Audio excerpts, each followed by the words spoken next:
Now, he put down here in verse 3 a great principle by which God did not only judge Assyria and Nineveh, the capital in particular, but this is the way that God judges the world and will judge the world in the future.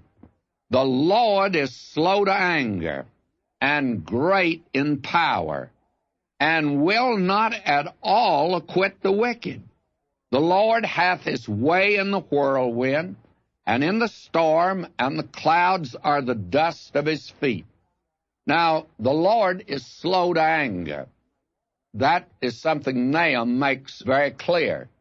You see, God sent Jonah into Nineveh to tell them that Nineveh was to be destroyed because of its awful sin. They were known as probably the most brutal people in the ancient world.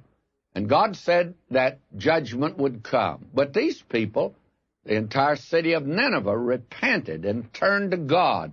And obviously it penetrated the entire empire, and there was a great change. We would say a great revival broke out. Now, that didn't last very long, and it's been characteristic of the great waves of revivals that have come. They've never lasted permanently. There's never been a permanent revival yet. The Wesley revival, it had tremendous impact upon England and this country and the side effects upon other nations. But it was for a brief duration. There's been a carryover, of course, of it even down to the present hour, and the great Moody revivals, when actually an entire city would be moved in that day toward God. Well, this is the thing that God has done in the past. He seems to continue to do it, but he's slow to anger. So this great city turned back. And 100 years later, after Jonah, Nahum comes and says, well, now the clock is struck. It's 12. And time has run out. There is no longer delay. Judgment is coming. And why? Well, he says here, and God will not at all acquit the wicked. You see, the forgiveness of God is different than our forgiveness, and I must repeat this. When somebody does us wrong, we say, I forgive you, and that's it. Penalty has not been paid or anything. It's generally for something that may be just a trifle, or it could be a matter of some importance. But when God forgives, the penalty has already been paid.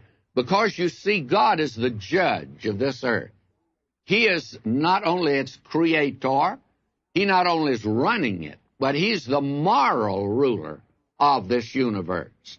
And you see, God is not a crooked judge.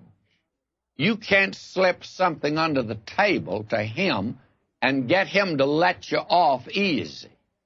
And you can't tell him that you belong to a certain family and that your father is very influential and he'll be able to get you off. Or you cannot say that you are very wealthy and that you will get the judge's job, or you can pay him just a little extra to be lenient on you.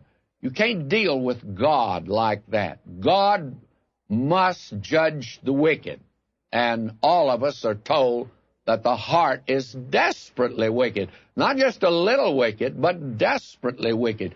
And you and I don't know, really, the depth of the iniquity that's in our hearts, what we're capable of. Now, God can acquit us. Therefore, if we are going to be acquitted, someone must pay the penalty. And that's the reason that he's provided a Redeemer. Now, when an individual or a nation turns its back upon God's redemption that's provided now in Christ, then judgment must follow. There's no other alternative. Because now he closes out by saying that God controls the storms. Mother Nature doesn't have really much to do with it. Mother Nature does what he tells Mother Nature to do.